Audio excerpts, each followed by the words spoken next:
સુંદર સેવા કરી। તારીખ 4/12/2010 વડોદરા મુંબઈ। બોચાસણથી વડોદરા જઈને અહીંથી વિમાન દ્વારા સ્વામીશ્રી મુંબઈ પધારવાના હતા।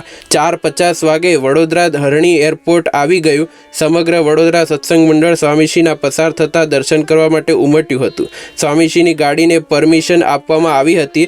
એરપોર્ટના ઉચ્ચ અધિકારીઓએ સ્વામીશ્રીનું સ્વાગત કર્યું અને ગાડીને ઠેઠ વિમાન સુધી લઈ જવામાં આવી।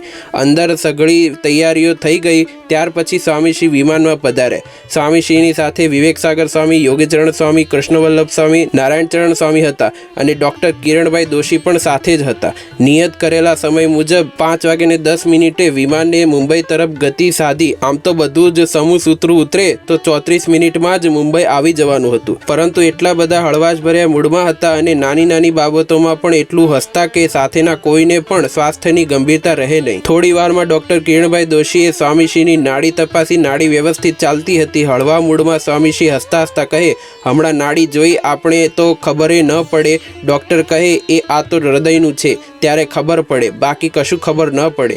દુનિયાના કેટલાય લોકોને હાલ્યું જતું હશે। ડૉક્ટર ઊંચું નીચું કર્યા કરે। આ સાંભળીને સંતો કહે, આપ તો સમગ્ર સત્સંગના પ્રાણ છો, એટલે આપને થોડું પણ હોય તો પણ આખા સત્સંગને અસર કરે।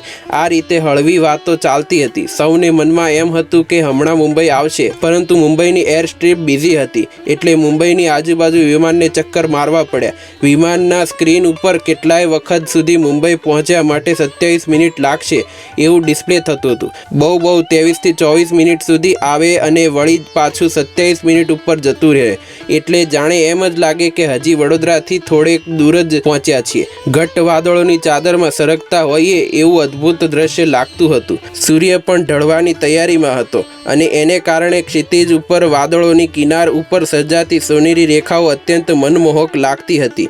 સ્વામીશ્રીએ પણ આ કિનાર ઉપર દ્રષ્ટિ કરી। રૂપેરી કિનારી તો કહેવત છે, પણ આ તો જાણે સોનું વરસતું હોય એવું અદ્ભુત દ્રશ્ય લાગી રહ્યું હતું। વિમાને લગભગ અડધો કલાક સુધી તો મુંબઈની આજુબાજુ ચક્કર માર્યા હશે અને એટલે જ વારે વારે સ્વામીશ્રી સ્ક્રીન ઉપર જોતા હતા। લેન્ડિંગ માટેની પરમિશન મળે એનો સ્વામીશ્રીને મન એક જ ઉપાય હતો, ધૂન। અને એટલે જ હરિકૃષ્ણ મહારાજની સામે જોઈને સ્વામીશ્રી ધૂન શરૂ કરી અને જાણે ચમત્કાર સજાયો હોય એમ વિમાને નીચે ઉતરવાની શરૂઆત કરી। વિમાને એર સ્ટ્રીપને સ્પર્શ કર્યો ત્યારે જ સ્વામીશ્રીએ ધૂન પૂરી કરી। 6:30 વાગ્યા હતા। અંધારું ઢળી ચૂક્યું હતું। વિમાન ઊભું રહ્યું। ફોર્ક લિફ્ટ દ્વારા સ્વામીશ્રીને નીચે ઉતાર્યા અને ગાડીમાં વિરાજ્યા। પછી કોઠારી સ્વામીએ પુષ્પગુચ્છ આપીને સ્વામીશ્રીનું સ્વાગત કર્યું। એરપોર્ટના અધિકારીઓએ પણ સ્વામીશ્રીના આશીર્વાદ મેળવ્યા અને ત્યાર પછી ગાડી એરપોર્ટમાંથી બહાર નીકળી। અહીં એસ્કોર્ટના યુવકોએ સાંજના ભરચક ટ્રાફિકમાં ખૂબ ઝડપથી સ્વામીશ્રીને દાદર લાવવામાં સુંદર સેવા કરી।